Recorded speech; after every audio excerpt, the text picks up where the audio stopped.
여러분들의 삶에, 여러분의 손길에 하나님께서 때마다 일마다 은혜로 충만하게 채우시기를 구주 예수의 이름으로 축복합니다. 모든 만물들이 존재하는 이유는 그들이 하나님의 영광을 선포하고 하나님의 능력들을 자랑하는 것이라고 성경은 말을 하고 있습니다. 시편 19편 1절에 하늘이 하나님의 영광을 선포하고 궁창이 그의 손으로 하신 일을 나타내는도다. 날은 날에게 말하고 밤은 밤에게 전하나 언어가 없고 들리는 소리가 없으나 그 모든 것들이 땅끝까지 우주 가득하게 하나님을 영광을 자랑한다고 얘기를 하고 있습니다. 로마서 1장 20절에는 창세로부터 그의 보이지 않는 것들 곧 그의 영원하신 능력과 신성이 그가 만드신 만물에 분명히 보여 알게 된다. 그러므로 너희는 핑계하지 못한다 라고 말씀하고 있습니다. 달리 말하면 이 땅에 존재하는 모든 생물들, 동물들 이런 것들이 하나님의 그 영광과 능력을 우리에게 보여주기 위한 것이다 라고 말씀을 하고 있는 거죠. 이런 하나님의 영광과 능력을 자랑하는데 이런 모든 것들은 소멸의 과정을 겪게 되어집니다. 영존할 수가 없죠. 왜 그러냐? 죄 때문에 그렇게 된 겁니다. 죄 때문에, 인간의 죄 때문에 모든 만물도 다 고통을 당하고 다 한순간의 존재로 전락을 했죠. 하나님은 이런 가운데서 모든 동물과 식물들에게 성장과 생장이라는 이런 과정을 통해서 그 종을 유지하고 계속적으로 하나님의 영광을 나타내도록 하나님은 그 길을 선택을 하셨습니다. 식물이 자랍니다. 자라고 난 다음에 생장을 합니다. 종족을 번식하는 거죠. 이렇게 해서 또 다른 것들을 만들어내서 지속적으로 그 종을 유지를 하는 것, 바로 이게 하나님의 법칙이었습니다. 동물들도 마찬가지입니다. 그런 동물들이 종족 번식을 위해서 정말 피나는 투쟁을 하지 않습니까?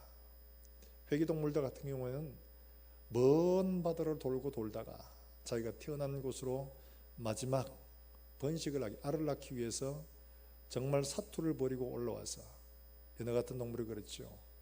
그리고 알을 낳고는 생명을 다합니다. 단순히 알을 낳기 위해서 그 먼 길을 돌아와서 알 낳고 그 운명을 다합니다. 종족 번식이라는 이것은 하나님이 이 모든 만물을 이어가시는 하나님의 방법이었습니다. 근데 이것들이 다 영생을 하냐? 그렇진 못합니다. 다 소멸되고 또 다른 데를 이어서 하죠. 근데 하나님은 사람에게는 다른 길을 주셨죠. 이게 바로 예수 그리스도로 말미암는 영원한 생명, 예수님의 생명을 우리 가운데 우리가 이어받도록 해 주신 겁니다. 그래서 소멸하고 끝나는 존재가 아니라 다른 동물들이나 식물들처럼 종족을 번식해서 우리의 대를 이어가는 게 아니라 우리가 하나님 안에서 영원한 생명을 얻음으로 말미암아 영원한 존재가 되도록 하시는 이 길을 하나님이 우리에게 허락해 주신 겁니다. 인간의 죄 문제를 해결을 하고 그리고 예수의 생명이 우리 가운데 있게 되면 우리가 어떻게 살아야 되냐? 우리의 행한 행위대로가 아니고 우리가 도덕을 윤리적으로 생활을 하고 열심히 신앙생활을 한 것 때문에 구원을 받는 게 아니라 예수님이 이루어 놓으신 그 은혜를 우리가 믿음으로 말미암아 구원을 받는다는 것이 로마서의 이야기입니다. 사람은 행위로 구원받을 수 없다. 이미 하나님을 떠난 사람들이 제 아무리 선한 일을 한다고 해도 그것이 하나님의 마음에 합할 수가 없다는 거죠. 하나님께서 이루어 놓으신 그 의를 단지 믿음으로 받아들이면 하나님은 우리를 의롭다고 인정을 해주시는, 우리가 의로워서가 아니에요. 의롭지 않지만은 예수님의 공로 때문에 우리가 의롭다 인정을 받게 됩니다. 이게 하나님의 법입니다. 그러므로 우리가 우리의 행위를 자랑하지 못하게 하는, 오직 예수님의 공로만 의지하게 하시는 것이 하나님의 법이죠. 이렇게 구원받은 백성들은 어떻게 사느냐? 12장에서 너희 몸을 거룩한 산 제물로 하나님 앞에 드리라.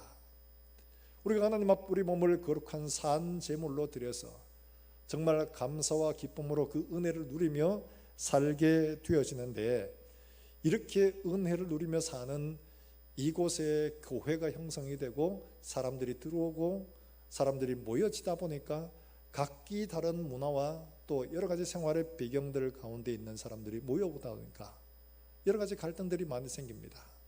이런 갈등들이 생기는 이것 방지하기 위해서 다 따로따로 다 모여 아니면 모이지 마 이렇게 하는 게 아니고 다 모이되 서로 받아주고 비판하지 말고 그리고 업신여기지 말고 그렇게 받아주라. 그게 바로 교회다 이렇게 말하는 거죠. 이렇게 하나님의 교회를 이루어갈 때 하나님은 이런 공동체가 어떤 모습인가 하는 것들을 초대교회를 통해서 보여주셨습니다. 천국 같죠. 성령이 임하고 그들이 복음을 전하고 많은 사람들이 막 교회에 들어오고 그리고 그들은 자기의 재산을 다 팔아가지고 구제하고 서로 나누고 진짜로 천국 같은 삶을 살게 됩니다. 복음의 목적이 어디 있느냐? 이와 같이 하나님의 은혜를 누리며 감사와 기쁨으로 교제하고 함께 누리고 즐거워하고 감사하고 찬송하는 여기에 있느냐? 물론 이것도 당연히 있는 일이지만 복음의 목적은 거기에 있는 것만은 아닙니다. 왜냐하니까 이 사도행전의 이야기를 보다 보면 이게 여기에 머물러가 되는 게 아니구나 하는 것들을 보여줍니다. 그들의 공동체는 그야말로 두말할 것 없이 너무 행복하고 좋았습니다. 그런데 어떤 문제가 생겼느냐? 헌신하는 문제 때문에 시험에 드는 겁니다. 어떤 사람들은 이렇게 자기 재산을 팔아내놓으니까 이야 이러면서 칭찬받고 하니까 아나니아 삽비라 같은 사람 나도 그래가지고 팔긴 팔았는데 다니려고 하니까 아까우니까 얼마를 숨겨놨는데 하나님은 그 사람을 현장에서 처분하십니다. 두려운 일들이 일어났습니다. 헌신하는 좋은 일들로 인해서 시험에 드는 거죠. 뿐만 아니라 가난한 자들을 구제하는 일로 인해서 불평이 일어나고 여러 가지 문제들이 막 생기기 시작하는 겁니다. 나쁜 일 하려고 한 게 아니었어요. 좋은 일 하려고 하는데 이런 다툼과 분쟁이 생긴 겁니다. 하나님은 이 일들을 어떻게 하셨느냐? 그들을 흩어버리신 거예요. 어떻게 해요? 박해를 통해서 그들이 이곳에 모여있지 아니하도록 박해를 통해서 흩어버리고 나니까 이런 문제는 자연시 소멸되겠죠. 근데 다른 곳에 또 그런 문제가 생기기도 합니다. 이런 문제를 통해서 하나님은 이들에게 뭘 생각하게 하셨느냐? 예수님이 마지막에 그들에게 부탁하신 게 있죠. 너희가 성령을 받으면 예루살렘과 사마리아와 땅 끝까지 내 증인이 될 것이다. 세상 끝까지 가서 제자를 삼고 세례를 주고 예수님의 복음을 증거하라고 하신 그 말씀을 잊어버린 겁니다. 우리끼리 모여가지고 즐겁게 너무 행복하게 이렇게 있다 보니까 예수님 주신 말씀을 잃어버렸어요. 그래서 예수님은 이들에게 흩어버리셔가지고 그 일들 예수님이 그들에게 주신 그 목적을 수행하도록 하신 겁니다. 제자들이 이렇게 흩어져가지고 그들에게 정말 가는 곳마다 교회를 세우는 이런 일들이 일어나게 된 겁니다. 우리가 받은 이 복음의 목적이 어디 있느냐를 잘 생각해야 됩니다. 복음을 내가 하나님 앞에 받아서 나 혼자 행복하게 즐겁게 우리 가정 잘 되고 복받고 아무런 문제 없이 잘 사는 것이 복음을 내게 주신 목적인가? 아니면 하나님이 이 복음을 주셔서 나로 하게 하시는 일들이 다른 일이 있는가? 이거를 심각하게 고민을 하고 돌아봐야 되는 거예요. 왜냐하면 나 혼자 그냥 생각을 해서 하나님이 내게 은혜를 주셨으니까 이제 천국 간다, 난 지옥은 안 간다, 차편 어차피 사놨고 이 땅에서 문제 해결하고 그냥 평안하고 걱정 없이 살면 되는 것이지, 믿음이란 그런 거 아니야. 믿음으로 그냥 행복하게 살면 되지.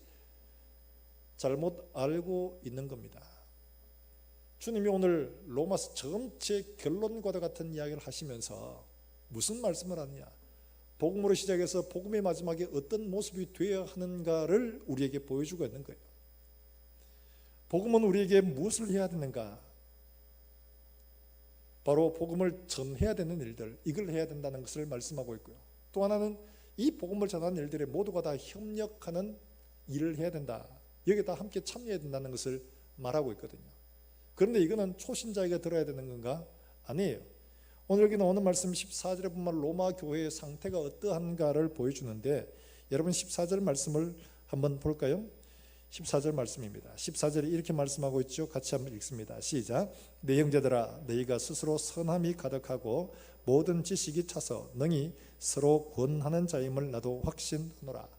로마 교회가 지금 어떠냐 하니까 선함이 가득하고 모든 지식이 차서 여기에 권하는 자라고 이렇게 표현을 하고 있는데, 이 권하는 자라는 이 말은 어떤 말인가 하니까 이거는 교훈하는 사람들이라는 이런 말입니다. 그러니까 지식이 충만하고 지혜가 있으니까 초신자들이나 어떤 사람들에게 문제가 있거나 어쩌면 그걸 지도해 줄 아는 이런 사람, 그러니까 성숙한 사람이라는 얘기죠.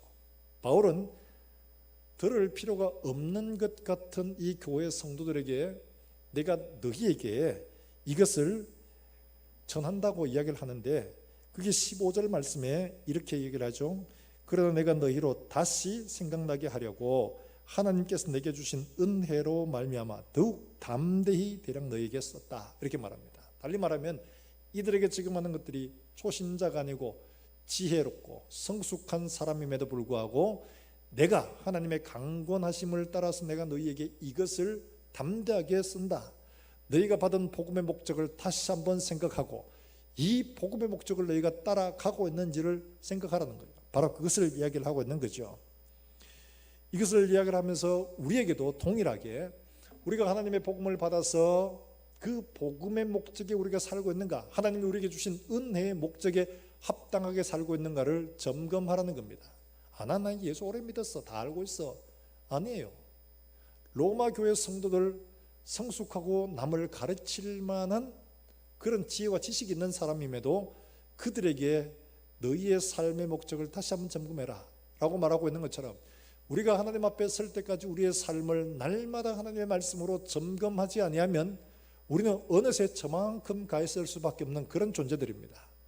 그렇기 때문에 우리가 날마다 하나님의 말씀을 통해서 우리 자신의 현재의 위치를 살피고 점검하고 말씀으로 바로잡아야, 그래서 하나님 앞에 설 때 우리가 하나님 앞에 기쁨으로 설 수 있도록 하는 것이 우리의 일이라는 것을, 그게 바로 바른 믿음을 가진 사람이라는 것을 깨닫게 되기를 주의 이름으로 축원합니다. 먼저 바울이 이들에게 이야기하는 것이 무엇이냐 하면은 16절에 나오는 말씀이 있죠. 우리 한번 같이 읽어볼까요? 16절입니다. 시작. 표적과 16절입니다. 시작. 이 은혜는 곧 나로 이방인을 위하여 그리스도 예수의 일꾼이 되어 하나님의 복음의 제사장 직분을 하게 하사 이방인을 제물로 드리는 것이 성령 안에서 거룩하게 되어 받으실 만하게 하려 하심이라. 할렐루야. 자, 이 말씀은 복음을 받은 사람은 복음의 제사장이 되어서 이방인을 제물로 하나님 앞에 드리는 이 일들을 해야 된다는 이 말이죠. 그러니까 이 말은 뭐냐니까, 우리는 복음을 받았으면 복음의 제사장이 되어가지고 생명을 살리고 세우는 사람의 이 일들을 해야 된다는 거예요. 제사장이 뭘 하는 겁니까? 죄인하고 하나님 사이에 화목하는 일입니다.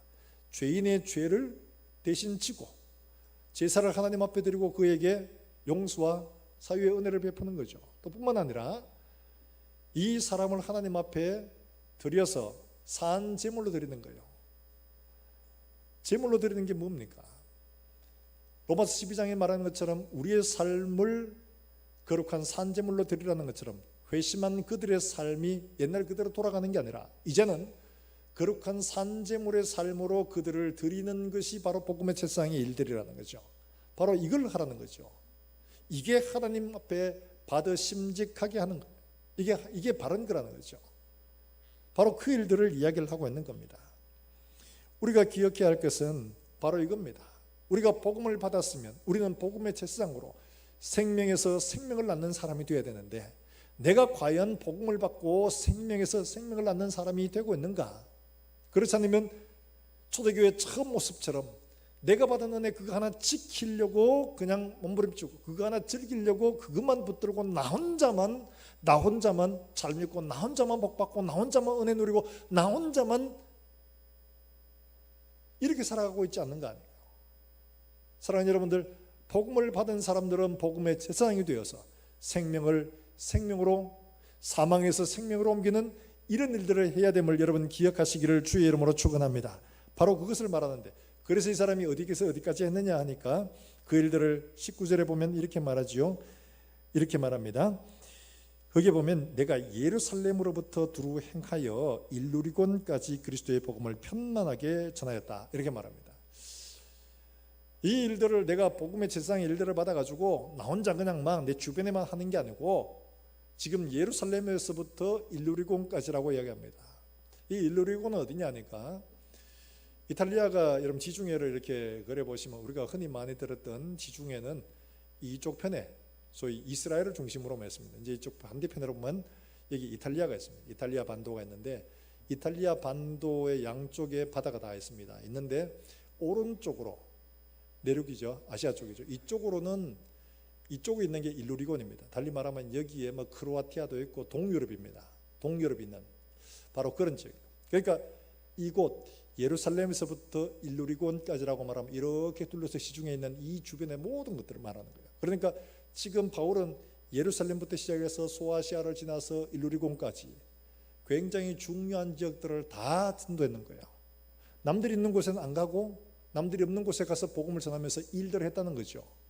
그러니까 예루살렘에서 일루리곤 이렇게 말하면 이거는 굉장히 중요한 지역은 전부 다 이런 뜻입니다. 그러니까 그걸 내가 다 했다는 거예요. 그 다음에 그 사람이 하려고 했던 건 뭐냐, 내가 로마로 가서 너희를 만나서 좀 교제를 하고 너희가 나를 보내서 어디로 가느냐, 스바나로 가기를 원한다. 이탈리아 반도에서 동쪽으로는 동유럽이고 왼쪽 편 서쪽으로는 스페인이 있습니다. 프랑스가 있고 밑에 스페인이 있는데 당시 세계관에서 스페인, 바로 스바나는 땅 끝입니다. 그러니까 뭔 말이에요? 예루살렘 동쪽에 있죠. 제일 끝에 스페인 스바나가 있죠. 그러니까 예루살렘에서부터 시작해서 땅 끝까지 복음을 내가 전해야 되겠다 하는 바로 이 말을 말하는 거예요. 시작해서 중요한 나라들을 다 거치고 땅 끝까지 내가 복음을 전해야 한다. 이건 뭐예요? 내가 복음의 제사장이기 때문에 그렇다는 거예요. 바로 이 일들을 하겠다는 겁니다. 사랑하는 여러분들, 우리가 기억해야 할 것은 바울이 이 일들을 하는 것이 이걸 얼마나 중요하게 여겼는가를 우리가 잘 알고 있는데, 여러분, 바울이 에베소 교회 장로들을 밀레도에 청해서 그들에게 이 복음 전하는 일들이 자기에게 얼마나 중요한 것을 한번 언급한 적이 있죠. 자, 여러분, 사도행전 20장 24절 말씀 우리가 잘 알고 있는 말씀이지만 다시 한번 바울의 사명을 생각하면서 한번 볼까요? 사도행전 20장 24절 말씀이에요.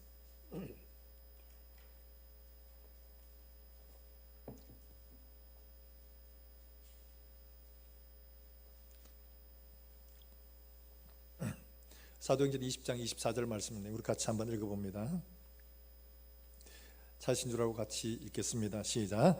내가 달려갈 기가 주 예수께 받은 사명 곧 하나님의 은혜의 복음을 증언하는 일을 마치려 하면은 나의 생명조차 조금 더 귀한 것으로 여기지 아니하노라. 바울이 에베소 교회 장로들을 청해서 자기의 사명이 뭐냐, 나는 은혜의 복음 증거하는 이 일들, 복음의 제사장이 되어서 땅끝에서 땅끝까지 이 복음을 전하는 일들을 내가 이걸 사명으로 삼고 이거 하는데 내 목숨 조금 더 귀한 것으로 여기지 않는다. 이렇게 지금 고백을 하고 있습니다. 빌립보서 3장 8절에는 그렇게 말하죠. 또한 모든 것을 해로 여기면 내 주 그리스도 예수를 아는 지식이 가장 고상하기 때문이라. 내가 그를 위하여 모든 것을 잃어버리고 배설물로 여기면 그리스도를 얻고, 이렇게 말합니다. 복음 전하는 이 일들, 내가 가진 모든 걸 다 배설물로 여기도 될 만큼이나 이것 더 중요하다. 내 생명보다 더 중요한 일들이 바로 이거다. 지금 이렇게 이야기를 하고 있습니다. 여러분, 이게 바울이 누리고 싶은 하나님의 은혜라는 거죠. 은혜라는 바로 이겁니다. 사명과 내가 해야 할 일들을 감격스럽게 받고 있는가 하는 거죠. 백범 기구 선생이 나의 소원이라는 글에서 그렇게 말합니다. 내 소원이 무엇이냐 하고 하느님이 내게 물으신다면 나는 서슴지 않고 내 소원은 대한 독립이요 라고 대답할 것이다. 그 다음 소원이 무엇이냐 하면 나는 또 우리나라의 독립이요 라고 할 것이요. 그 다음 소원이 무엇이냐 하는 세 번째 물음에도 나는 더욱 소리를 높여서 나의 소원은 우리나라 대한의 완전한 자주 독립이요 라고 대답할 것이다. 이렇게 이야기합니다. 나의 소원. 시문이라는 시인은 이야기했잖아요. 독립을 얼마나 사모했는지. 그날이 오면 이 시에서 종로 인경에 자기 머리를 들이박아서 울려도 괜찮고 그 행렬 가운데 자기의 가죽을 벗겨서 큰 북을 만들어 들쳐 메고 앞장서겠다고 할 만큼이나 독립이 그에게는 소원이었습니다. 사랑하는 여러분들, 하나님의 은혜를 받았다고 한다면 그 은혜가 우리에게 뭘 하도록 하시기 원하는 거예요? 하나님이 우리에게 은혜를 주셨는데 그 은혜로 우리가 뭘 하기를 원하시는가요? 그냥 이 땅에서 잘 먹고 잘 살고 아무 걱정 없이 염려 없이 살다가 그냥 그렇게 천당 가는 거예요? 하나님은 그걸 원하시는 게 아닙니다. 우리에게 복음을 주시는 것들은 복음의 제사장이 되어가지고 죽어가는 영혼들, 잃어버린 영혼들, 병든 영혼들, 그들을 하나님 앞에 거룩한 제물로 하나님 앞에 드리기를 우리를 통해서 일하시기를 원하시는 거예요. 바울은 이걸 은혜라고 이야기를 합니다. 우리 안에 진정한 보화들을 발견을 하게 되면 우리는 이렇게 될 수가 있습니다. 그리스도 예수에게서 우리에게 받은 은혜가 우리가 제대로 알지 못하기 때문에 그런 사명들에 대해서 둔감할 수밖에 없는 일이죠.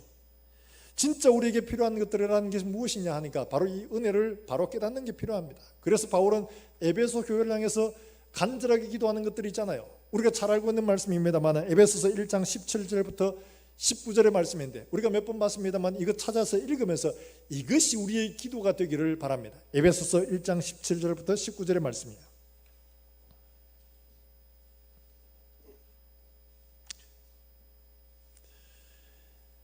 (1장 17절부터 19절의 말씀) 우리 같이 한번 읽어보겠습니다.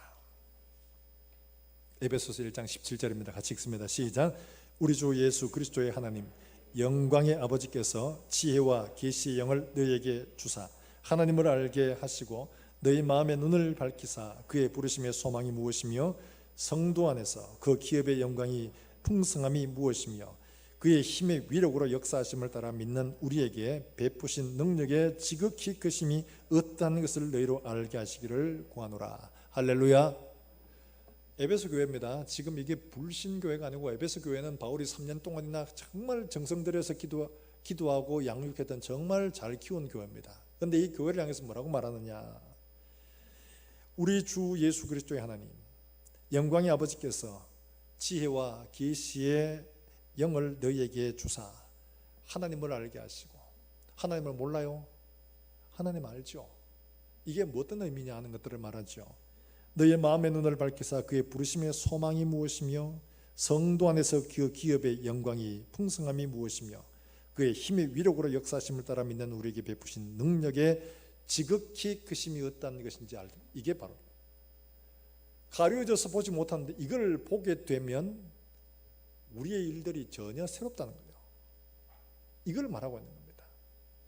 스웨덴보르라고 1600년대부터 1700년대까지 사신 분인데 이분이 스웨덴의 대표적인 물리학자고 천재입니다. 천재.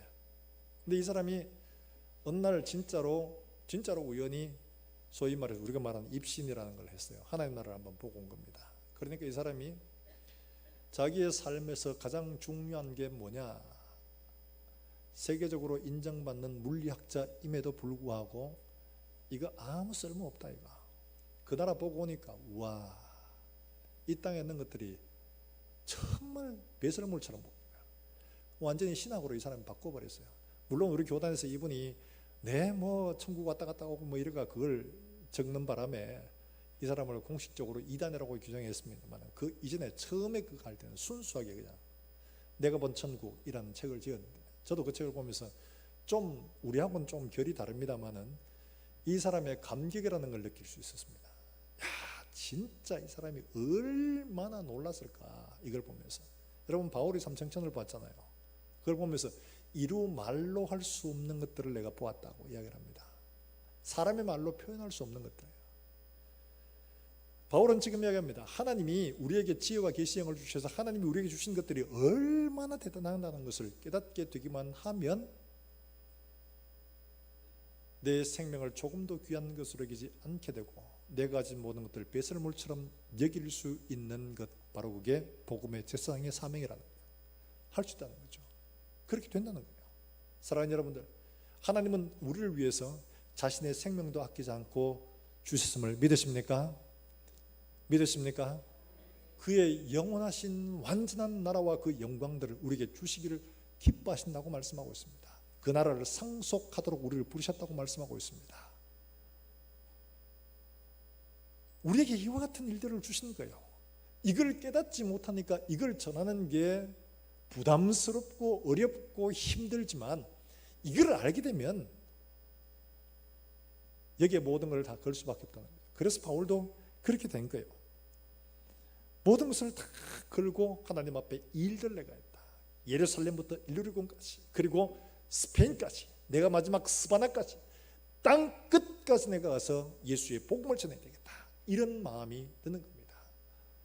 사랑하는 여러분들, 우리가 해야 할 일 뭐냐? 복음을 우리에게 주신 이유는 바로 이거라는 거예요. 복음을 주신 이유가 바로 이거예요.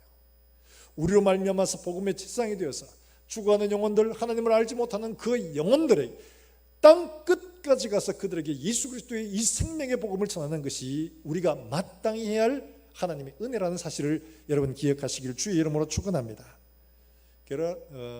라인하르트 본케란 목사님, 독일 목사님이에요. 이분이 아프리카로 주로 전도를 많이 하신다. 대단한 일들을 많이 하셨습니다.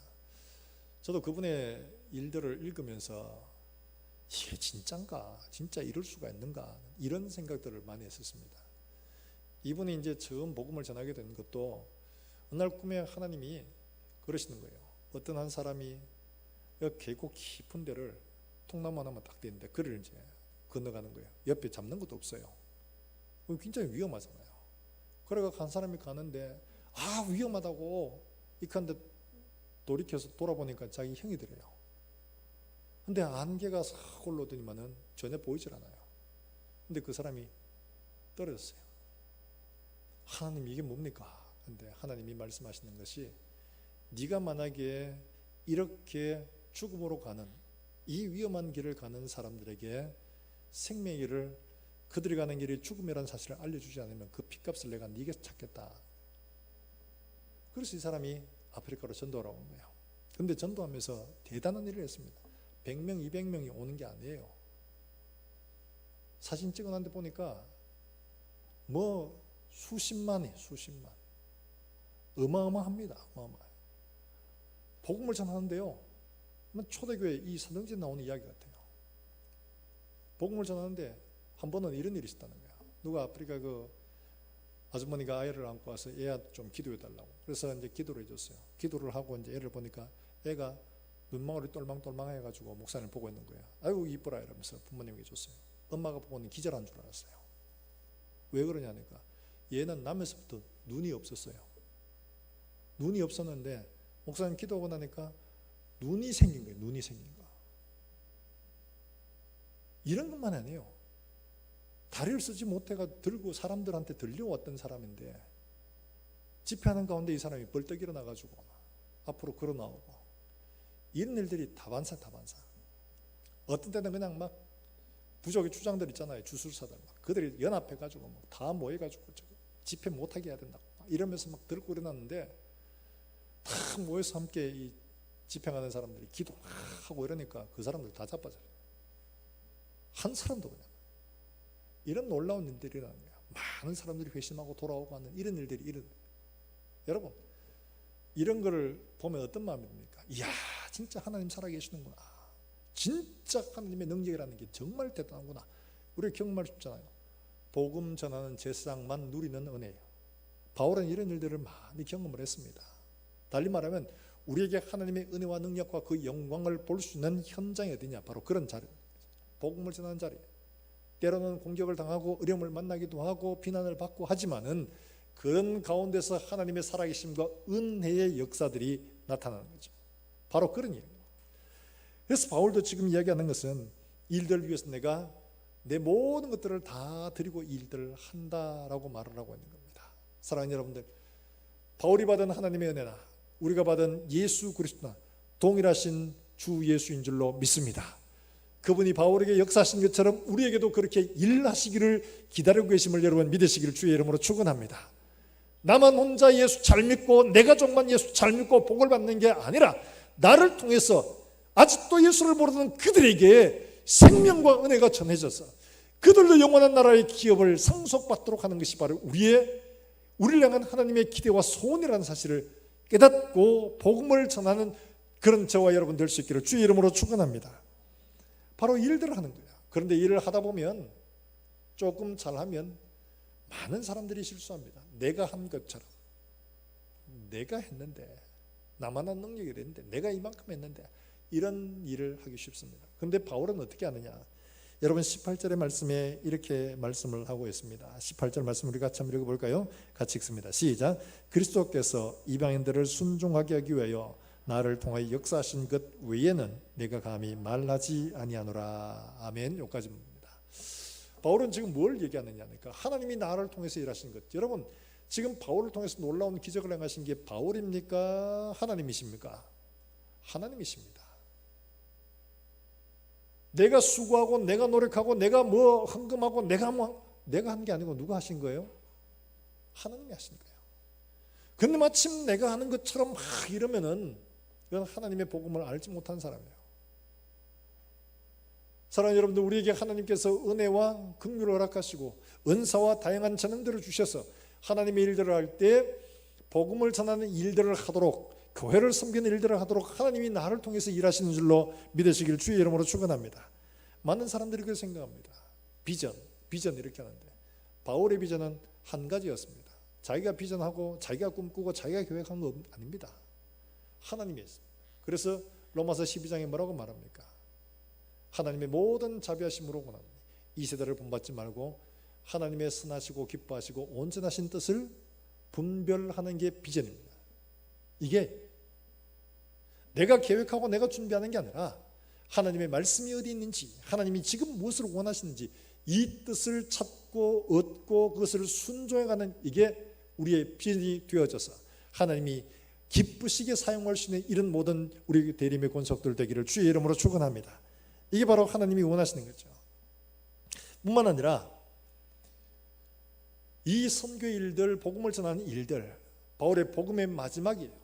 복음은 나 혼자 즐기고 누리는 게 아니고 반드시 생명으로 가야 된다는 걸 이해하는데, 이 생명을 전하는 일들을 할 때 어떻게 해야 되냐? 27절의 말씀에 이렇게 말하죠. 같이 한번 읽어볼까요? 27절의 말씀입니다.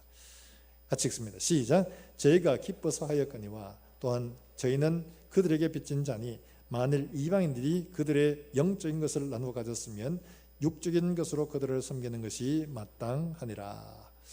지금 이야기를 하는데 이야기 전체 문맥은 이렇습니다. 바울이 지금 내가 너희 가고 들렸다가 스페인으로 가려고 하는데 너희가 나를 보내주길 바란다. 좀 말이 안 맞는 것 같죠. 지금 마게도냐 아부가 지방에서 받은 헌금들이 있거든요. 그거 사용하면 되지. 뭘 굳이 가가지고 야 너건 나를 좀 보내줘. 바울 세운 교회 아니에요. 근데 뭐 교회를 자기가 세운 것도 아닌데 뭘 그 사람들한테 나를 좀 보내줘 이렇게 말할 필요가 뭐가 있습니까?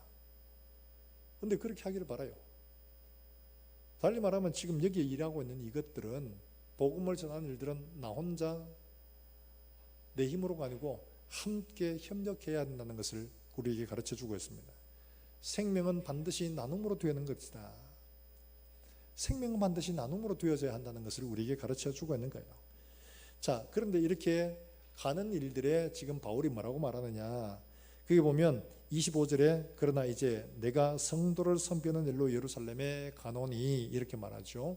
여기 섬긴다는 이 말은, 여기 디아코노네라는 이 말은요, 원래 이제 헬라에서 사용하는 단어들은 이런 겁니다. 시중 드는 겁니다. 식사할 때 옆에 시중 드는 거, 웨이트죠. 지금 말하면. 그래서 뭐 이게 물 이러면 물 갖다 주고, 여기 김치 이러면 김치 갖다 주고, 이게 웨이트가 하는, 이게 디아코노네란 말이에요. 시중 드는 거. 여기에서 나온 말들이 디아코노스라는 종이라는 말이 나왔고요. 여기서 나온 말들이 디아콘이라는 집사란 이런 말이 나온 겁니다. 그러니까 집사는 시중 드는 거예요. 부족한 거 뭐 좀 도와주십시오. 도와주고 이것 좀 해주세요. 이거 해주고. 이게 바로 집사가 하는 일이에요. 시간 지나니까 아무것도 안 주긴 뭐 하니까 집사로 주는 게 아니고, 집사는 이렇게 시중 드는 거예요. 원래가. 이렇게 바울은 예루살렘으로 섬기는 일을 향해서 간다는 겁니다. 지금 고린도에서 편지를 쓰고 있는데 내가 너희한테 들려가지고 갈 것이다 이렇게 말하죠. 자, 그렇게 가는데 문제는 뭐냐, 예루살렘에 지금 들리는 이유가 뭐냐고 이야기를 하는데, 거기에 섬기는 일로 이렇게 한다고 얘기를 하잖아요. 지금 예루살렘에 이 교회와 연결하는 것들은 사실 별로 중요하게 보이지 않습니다. 그런데 이걸 왜 이야기하느냐, 나누는 것이 어떤 것이라 하는 것들을 보여주기 위한 거예요. 지금 예루살렘 교회에 가난한 자들을 26절에 보면 가난한 자들을 돕기 위하여 한다는 표현들이 있습니다. 그게 나오는 말씀에 보면, 근데 그 가난한 이 말은 프토쿠스라는 이 말은요, 당시 이제 문헌들이나 이런 데 표현된 것들은 어떤 종류냐니까 이건 좀 민망합니다만은, 가난한 자들이 그냥 단지 좀 못 살고 어려운 사람이 아니고요, 이 사람은 전적으로 구제에 의존해야 하는 사람이에요. 말하면 노숙자 같은 사람. 이게 예루살렘 교회에 굉장히 어려운 처지였다는 것을 보여주는 거죠. 왜냐하니까 당시 유대 지도자들은 예수를 믿기만 하면 다 잡아가요. 그러면 모든 권력으로 다 벗어나요. 다 뺏기게 됩니다. 경제권도 빼앗기고 지위도 빼앗기고. 그러니까 어떻게 살아요? 굉장히 힘들겠죠. 예수를 믿어가 이미 다 팔아가지고, 아이고, 가난한 사람들에게 구제를 했는데 이제 뭐 경제 활동할 수 있는 것도 없어요. 그러다 보니까 경제적으로 굉장히 어렵겠죠. 그러다가 여러 가지 환경적으로도 지금 여러 가지 핍박도 오고 이래가지고 굉장히 어려운 상황이에요. 바로 그런 상황이에요. 그런데 이들에게 누가 도와줬느냐 하니까 마게도냐와 아가야 지방의 사람들이 도와준 거예요. 이 마게도냐와 아가야 지방에 있는 사람들이, 이 교회들이 아유 우리가 복음을 받았으니까 저들에게 우리가 형편이 넉넉하니까 도와줘야지 라고 생각한 게 아닙니다. 지금 이들의 형편과 처지가 어떠한가를 보여주는 말씀이 고린도후서 8장에 있습니다. 여러분 고린도후서 8장 1절부터 5절까지 한번 보십시오. 이게 나눔의 원리입니다. 나눔의 원리. 고린도후서 8장 1절부터 5절의 말씀.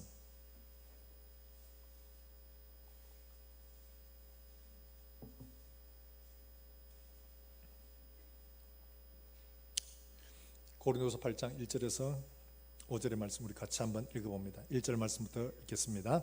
형제들아, 하나님께서 마게도냐 교회들에게 주신 은혜를 우리가 너희에게 알리노니 환난의 많은 시련 가운데서 그들의 넘치는 기쁨과 극심한 가난이 그들의 풍성한 연보를 넘치도록 하게 하였느니라. 내가 증언하노니 그들이 힘대로 할 뿐 아니라 힘에 지나도록 자원하여 이 은혜와 성도 섬기는 일에 참여함에 대하여 우리에게 간절히 구하니 우리가 바라던 것뿐 아니라 그들이 먼저 자신을 주께 드리고 또 하나님의 뜻을 따라 우리에게 주었도다. 할렐루야. 헌금 나눔이라는 게 어떤 거냐? 지금 여러분 여기에 나오는 마게도냐 아가야 지방에 있는 사람들이 은혜를 이렇게 말하죠. 우리에게 주신 은혜, 너에게 준 은혜가 어떤 거냐? 이런 겁니다. 그들이 많은 혼란과 시련 가운데서 그 다음에 그 뒤에 보면 극심한 가난, 이런 환경이었어요.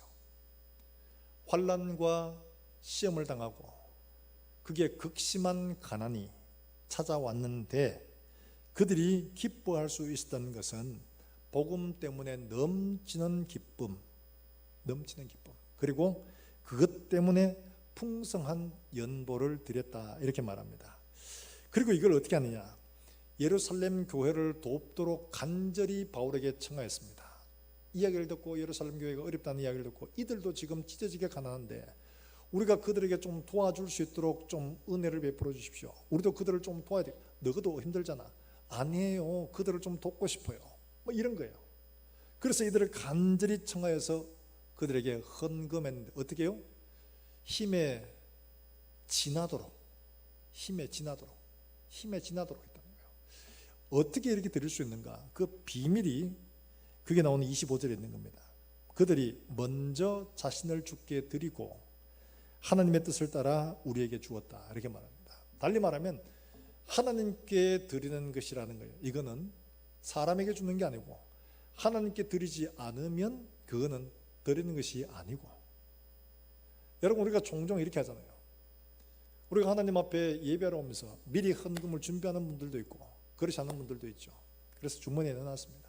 넣어놓고 와서 옛날 같으면 이렇게 잠자리 매미차게 돌아다니지 않습니까? 지금 우리 그렇게 안 합니다만 뭐 여전히 지금도 헌금 함이 있어도 준비 안 하고 오다 보면 맞다 헌금 이래가지고 헌금 주머니 오는데 막 주머니 뒤집어보니까 하나 씹혀요. 그래서 꺼내보니까 5만원짜리라. 이거 참 실수야. 다음에 보내볼 수는 없으니까 또 막 꺼내보니까 만원짜리. 좀 이것도 넣고 그 다음에 또 막 이거 어디 갔노? 이거 1,000원짜리 이래가 꺼내고 1,000원짜리. 다행이다. 이거. 하나님 감사합니다. 여러분 혹시 이렇게 해본 경험이 있으신가요? 하나님 앞에 드리려고 하면 계산부터 돼요. 야, 이거 내가 이거 얼마를 해야 되지? 이거 이 정도 하면 되겠나? 이 정도? 우리가 정말 사랑하는 사람이나 자식을 위해서는 아끼지 않습니다. 하나님 앞에 드리는 것들은 계산됩니다. 이건 자신을 드리는 게 아니죠.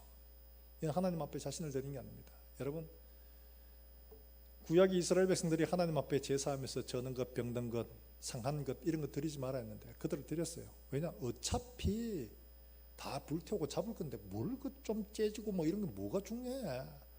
다 태울 건데. 말 맞죠? 합리적이에요. 멀쩡하고 좋은 것들은 팔고 장사해야지요. 좀 상하고 이런 거 그냥 어차피 불태울 건데 그게 뭐 중요해요? 어디? 그게 들으면 되죠.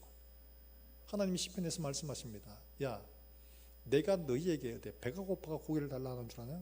내가 어디 목말라서 내가 너희 짐승의 피를 달라고 하는지.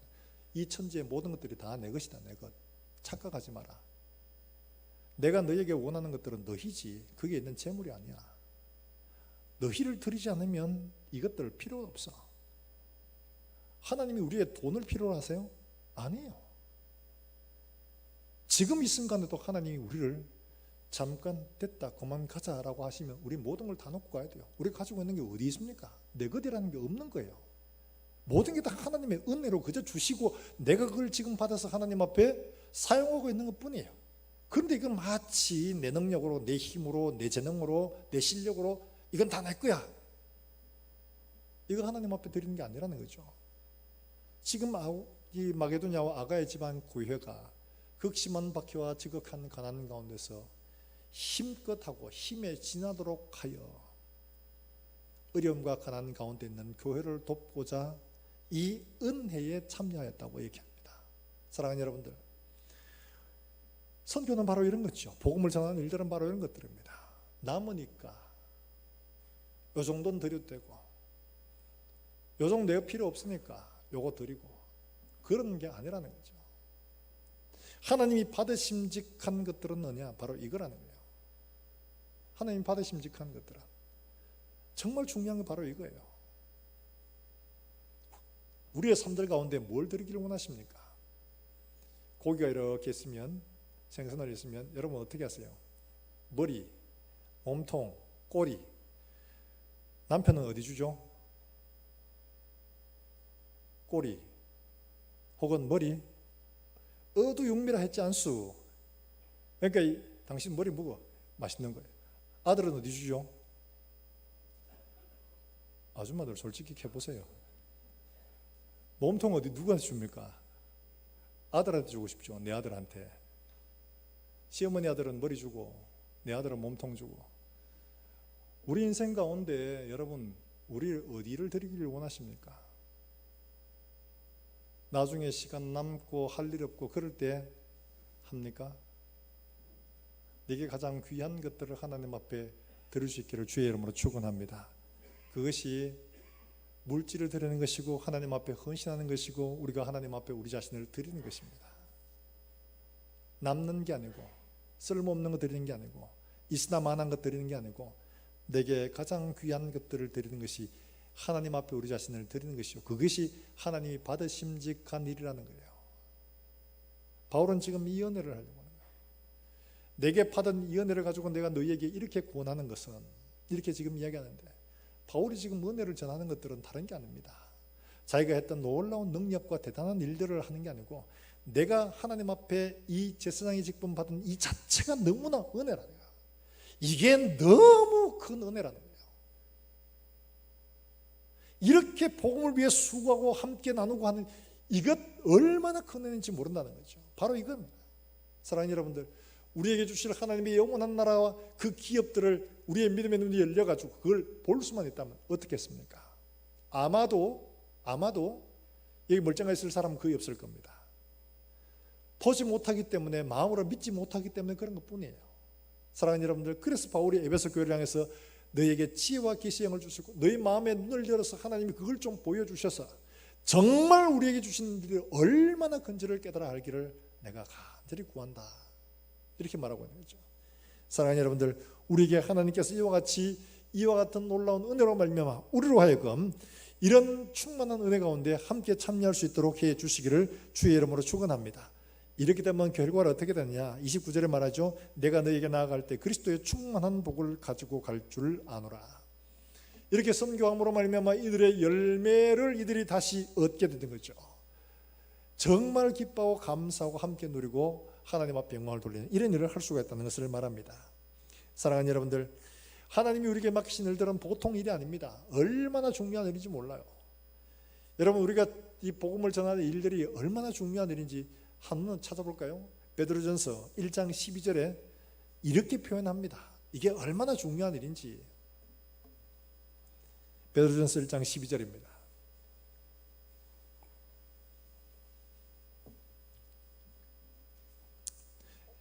베드로전서 1장 12절 같이 한번 읽어볼까요? 12절 읽습니다. 시작. 이 섬긴 바가 자기를 위한 것이 아니요 너희를 위한 것임이 계시로 알게 되었으니 이것은 하늘로부터 보내신 성령을 힘입어 복음을 전하는 자들로 이제 너희에게 알린 것이요 천사들도 살펴보기를 원하는 것이니라. 할렐루야. 천사들도 하고 싶어하는 일이라는 거예요. 천사들도 그만큼 대단한 일을 바울이 맡았고 이 일들을 너희가 맡았다. 지금 이렇게 얘기하는 겁니다. 사랑하는 여러분들, 우리가 이 은혜 가운데 함께 참여해요. 우리 교회가 하나님 앞에 설 때까지 이런 복음에 소위 생명을 낳는 사람들, 복음에 함께 참여하는 사람들, 나누는 사람들이 되기를 주의 이름으로 축원합니다. 여러분, 우리가 잘 아는 찰스 스터더 있죠. 이 선교사 얘기를 마치고자 합니다. 이 찰스 스터더는 우리가 잘 알고 있는 것처럼 영국에서 대단한 좀 부잣집 아들이었습니다. 그 당시에 크리켓 선수라고 우리 지금 말하면 프로야구 선수나 혹은 아이돌처럼 대단한 인기를 가지고 잘생겼죠. 옥스퍼드 다니죠. 이 사람의 모자람이 없는 그런 사람이에요. 근데 이 사람이 무디의 집회에 참여했다가 은혜를 받고 난 다음에 이 사람이 자기의 삶을 하나님 앞에 결단했어요. 그리고는 이 사람이 중국으로 선교를 갔다가 병들어 옵니다. 다시 인도로 갔다가 병들어 옵니다. 그러다가 전단지에 거리에 있다가 보니까 아프리카는 선교사를 원한다.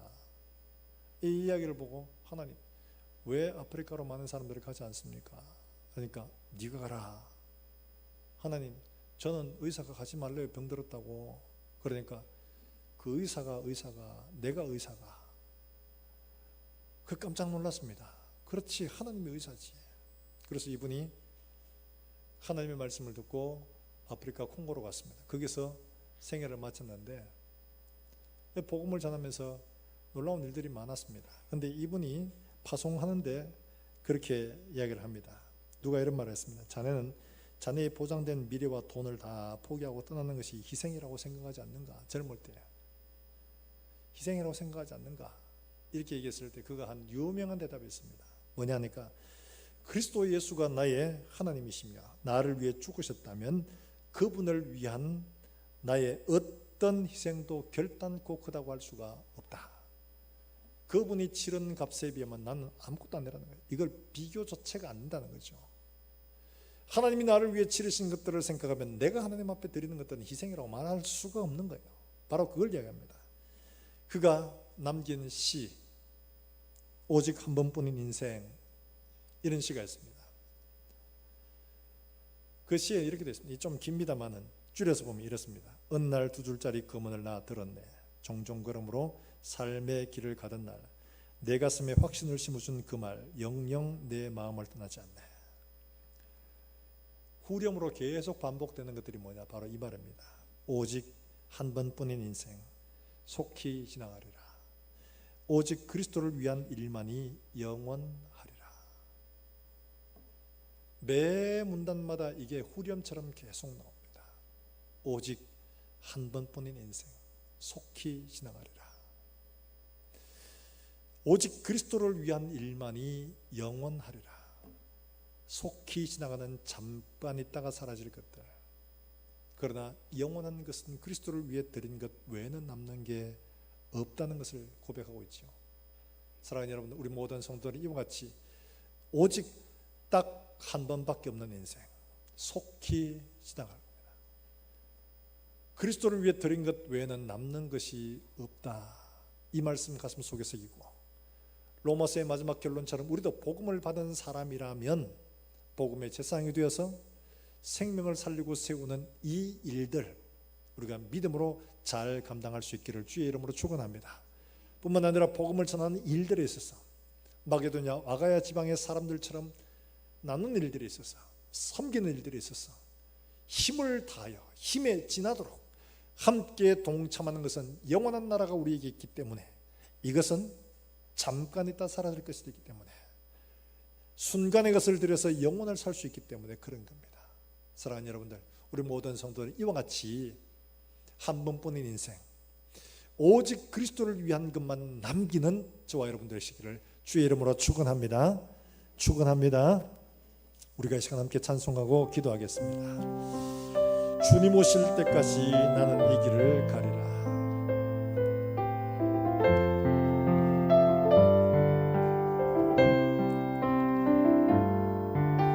주님 다시 오실 때까지 나는 이 길을 가리라.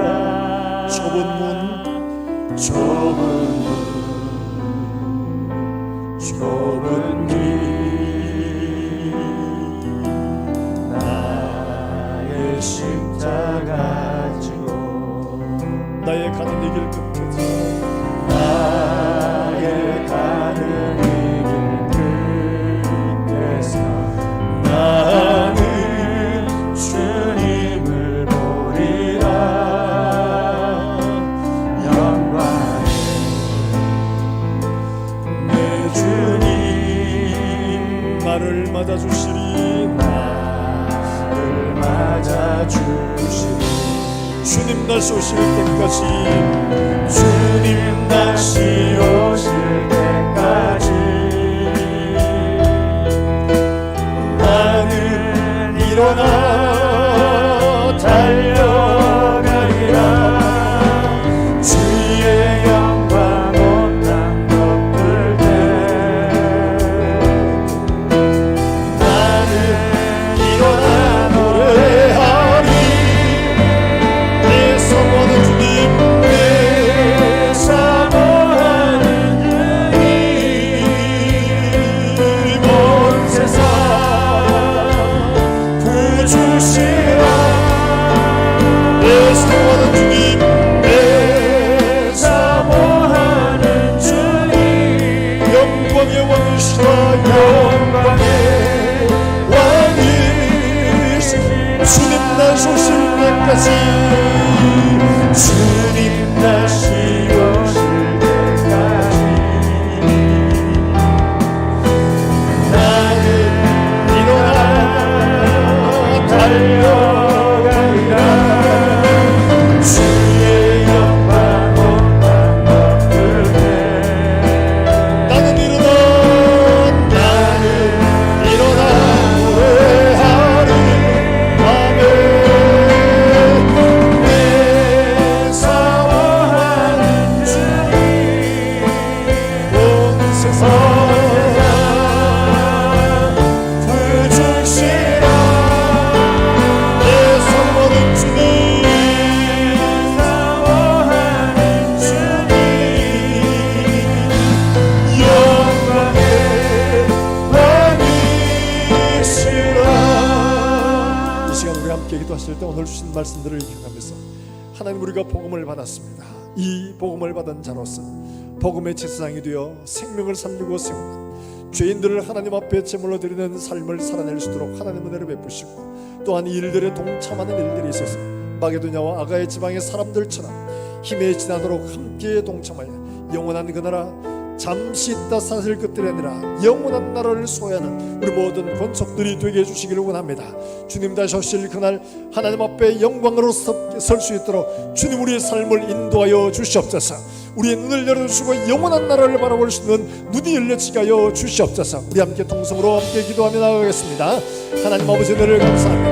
오늘 우리에게 주신 말씀들을 우리의 가슴 속에 깊이 새기하시고, 우리의 땅을 나가느라 한 번 왔다 가는 인생, 오직 주 예수만 위하여 일하는 것들이 남는 것을 우리가 기억하고, 우리가 하나님 아버지 복음의 땅으로 살아 이 땅 가운데 하나님 아버지 잃어버린 영혼들, 죽어버린 영혼들, 소원없는 영혼들을 하나님 앞에 올려드리고 생명으로 만들어내는 귀한 일들을 주님 앞에 감당할 수 있도록 주님의 은혜로 베풀어 주시기 원합니다.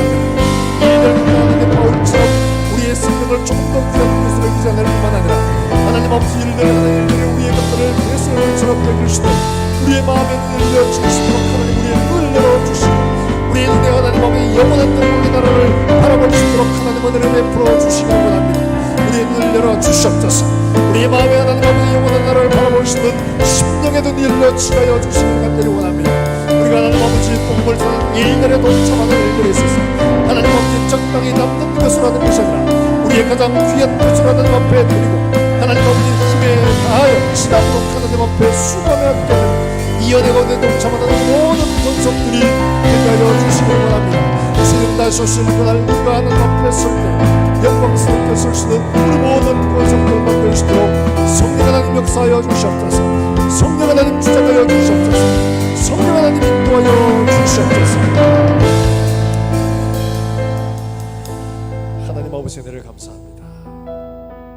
우리가 복음을 받은 하나님의 사랑으로 우리의 심령에 주신 이 복음이 우리만 잘 먹고 잘 살고 이 땅에서 행복하게 지내는 것이 아니라 복음의 제사장이 되어 아직도 예수 그리스도를 알지 못하는 수많은 영혼들을 하나님 앞에 올려드리시는 귀한 사명의 삶을 살아낼 수 있도록 하나님 은혜를 베풀어 주시기를 원합니다.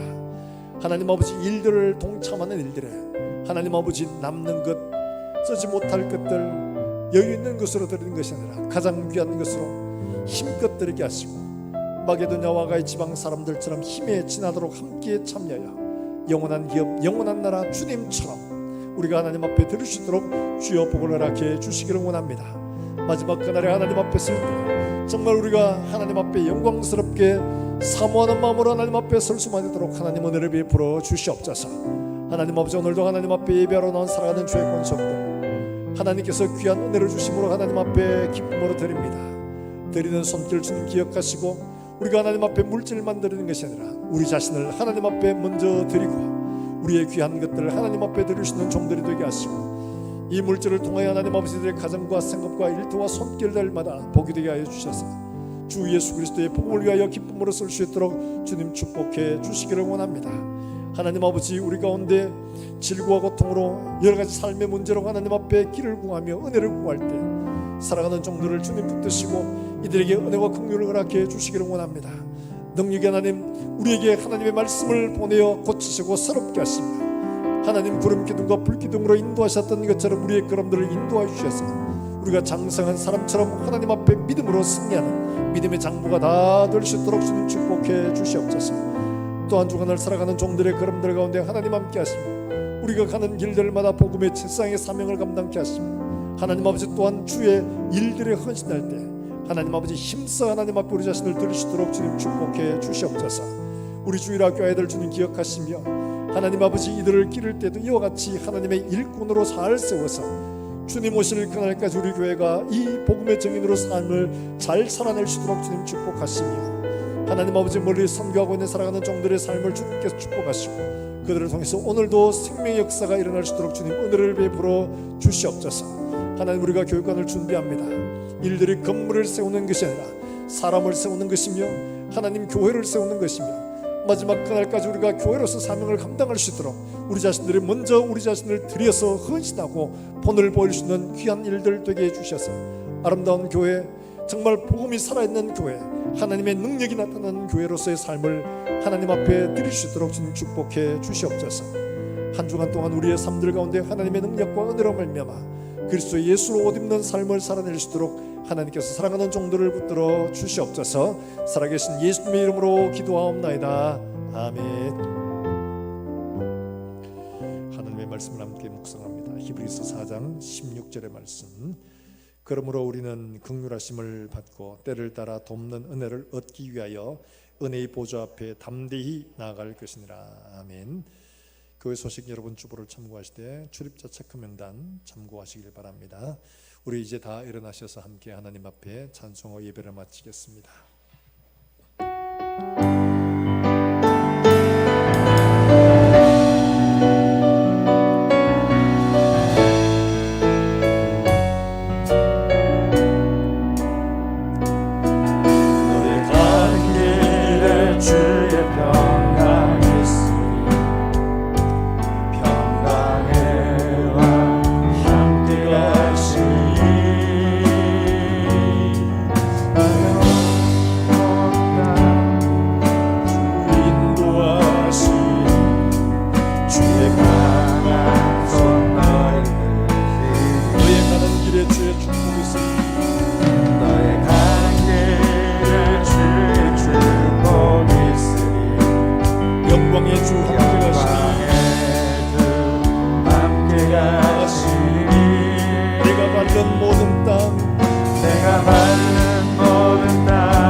주께서 가시니 너는 가라 주 예수의 이름으로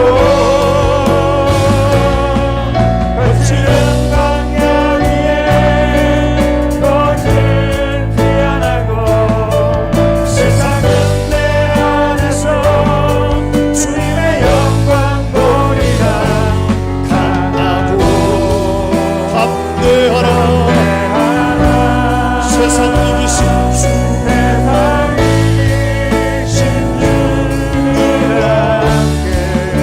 너와 동행하시며